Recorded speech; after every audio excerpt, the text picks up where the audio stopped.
ईश्वर के फैसले पर कभी नाराज मत होना, क्योंकि वो हमारे लिए वो नहीं करता जो हमें अच्छा लगता है, बल्कि वो करता है जो हमारे लिए अच्छा होता है। आज आपको एक छोटी सी कहानी सुनाते हैं। एक कंपनी में सुरेश नाम का एक एम्प्लॉय था, जिसे भगवान के ऊपर अटूट विश्वास था और वो सोचता था कि हमारे जीवन में जो कुछ भी अच्छा हो रहा है, जो कुछ भी होगा, ईश्वर के द्वारा ही होता। और पूरी श्रद्धा के साथ वो अपना जीवन जो है व्यतीत कर रहा था। सुबह वो उठता, भगवान को धन्यवाद देता, मंदिर जाता और भगवान की पूजा करता। खाने के पहले भी भगवान से कहता कि आपने हमें आज का भोजन दिया। इसी तरीके से वो चल रहा था। लेकिन धीमे धीमे जब उसका परिवार बढ़ने लगा और उसके ऊपर थोड़ी जिम्मेदारियां आने लगी, तो उसे ऐसा लगा कि इस कंपनी से जो हमें वेतन मिल रहा है, शायद उसमें हमारी आवश्यकताओं की पूर्ति उतने अच्छे से नहीं हो रही है। अब मुझे कहीं और ऐसा जॉब तलाशना चाहिए जिससे मुझे ज़्यादा पैसा इससे ज़्यादा प्राप्त हो सके। और वो उस चीज़ के लिए प्रयास करने लगा। एक बार एक कंपनी में कुछ जॉब्स निकली जो उसने सर्च की।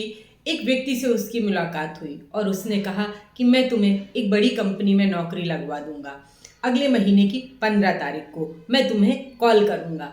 वो बड़ा खुश हो गया और भगवान को धन्यवाद देने लगा कि आपने मेरी सुन ली, और देखो मुझे इतनी जल्दी एक कंपनी में इससे 10 डबल पैसे मिलने का जॉब मिलने वाला है।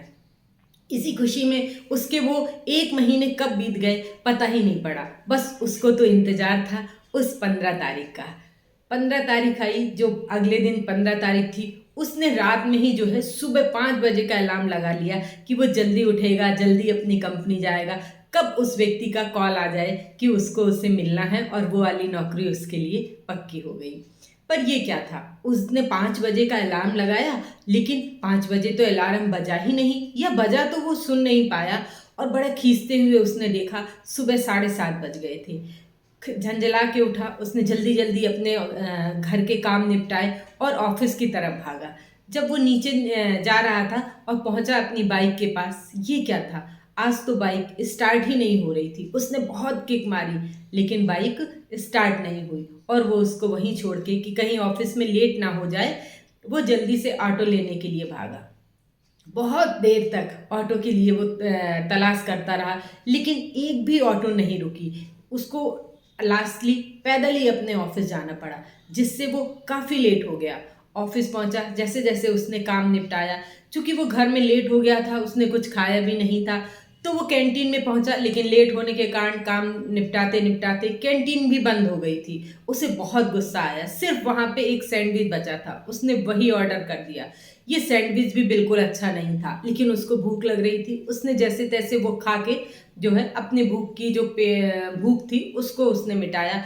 और वो अब तो आज उसकी गुस्सा जो था फूटा पड़ रहा था। भगवान, मैं आपको इतना मानता हूँ, आज का दिन, ये 15 तारीख मेरे लिए कितनी ज़्यादा इम्पोर्टेंट थी और मैं कितने खुश था, लेकिन ये क्या है, आज तो मेरे सारे काम जो हैं वो बिगड़ते ही जा रहे हैं, बिगड़ते ही जा रहे हैं। मैं क्या करूँ। ऑफिस का काम वाम निपटा के सब शाम को 5:30 बजने आई। वो बार बार घड़ी देख रहा था कि उस व्यक्ति का फ़ोन ही नहीं आया। तभी घंटी बजी, उसने फ़ोन उठाया और वो खुश हो गया कि चलो, सब काम आज बिगड़ रहे थे, लेकिन लास्टली उस व्यक्ति का फ़ोन आ गया। वो उससे बात कर ही रहा था और उसने कहा फ़ोन पे ही हम तुम्हारा इंटरव्यू ले लेंगे, तुम हमें इतने पैसे डाल देना। लेकिन ये क्या था, फ़ोन बात करते करते ही अचानक ही फ़ोन कट गया। उसने देखा, ओह सिट, ये क्या, आज तो वो मोबाइल जो था सुबह चार्ज करना ही भूल गया था, जिसके कारण उसकी उस व्यक्ति से बात नहीं हो पाई और उसका फ़ोन जो है, बैटरी उसकी डिस्चार्ज हो गई। अब तो उसके गुस्से का ठिकाना ही नहीं रहा। वो झंझलाता हुआ बहुत ज़्यादा भगवान को बुरा भला कहता हुआ घर आया। जो घर में आके बैठा ही था तो लाइट चली गई। अब तो उससे बिल्कुल ही बर्दाश्त नहीं हुआ कि वो क्या करे, कैसे करे। लेकिन दिन भर इतना ज़्यादा थक चुका था कि उसने जैसे तैसे अपने खाने का इंतजाम किया और बिस्तर पे जाके लेट गया। वो भगवान से बुरा बुरा बोले ही जा रहा था कि आज ही मेरे साथ, जब मेरे लिए इतना अच्छा दिन था, इतना सारा बुरा क्यों हुआ। और उसकी कब नींद लग गई उसे पता ही नहीं पड़ा। चूंकि वो भगवान को याद करते करते सो गया, तो उसको सपने में ही उससे भगवान से बात हुई। उसने भगवान से वो सपने में ही बात करते हुए कहने लगा, आज आपने मेरे साथ ऐसा क्यों किया। उन्होंने कहा कि देखो, मैंने तुम्हें सुबह अलार्म मैंने ही नहीं बजने दिया और तुम्हें गहरी नींद में सुला दिया, तुम ना सुन सको। क्यों? क्योंकि आज का दिन तुम्हारे लिए ठीक नहीं था।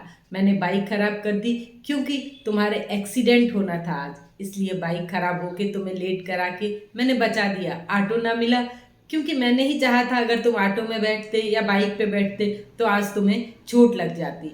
जब तुम ऑफिस पहुंचे, देर से तुम्हारा काम खत्म हुआ। क्यों? क्योंकि कैंटीन के खाने में आज जो था खराब हो चुका था, जिसके खाने से बहुत सारे लोग बीमार हुए। मैं नहीं चाहता था कि तुम वो खाना खा के बीमार पड़ो। और तुम घर आए, लाइट चली गई क्योंकि आज तुम्हारे यहाँ शॉर्ट सर्किट होना था। आज का दिन अच्छा नहीं था, इसलिए मैंने तुम्हें इन सारी चीज़ों से बताया। और तुम्हारे मोबाइल का जो बैटरी डिस्चार्ज हुई, वो जानबूझ के ही तुम सुबह इन कामों में लग गए और अपना मोबाइल चार्ज नहीं कर पाए, क्योंकि वो जो व्यक्ति था वो व्यक्ति फ्रॉड था और तुमसे पैसे इकट्ठे करने वाला था। उसकी नींद खुली और जब उसने सुबह नींद खुली और पेपर लेके चाय पीने के लिए बैठा, ये क्या, उसी व्यक्ति की फ़ोटो थी जिसमें उसने फ़ोन किया था कि वो एक बड़े घोटाले में पकड़ा गया।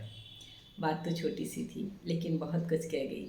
हमें लगता है कि हमारे साथ बुरा हो रहा है, लेकिन भगवान वही करता है जो हमारे लिए अच्छा होता है। फिर आपसे यही कहूँगी, अपने दिन की शुरुआत में एक छोटा सा लक्ष्य निर्धारित करिए और उसे पाने के लिए अपना जी जान लगा दीजिए जब तक कि आप उसे पूरा ना कर दें। देखिए आपके जीवन में बदलाव शुरू हो जाएगा। फिर मिलेंगे एक नई सोच, एक नई कहानी के साथ। मैं नीलम।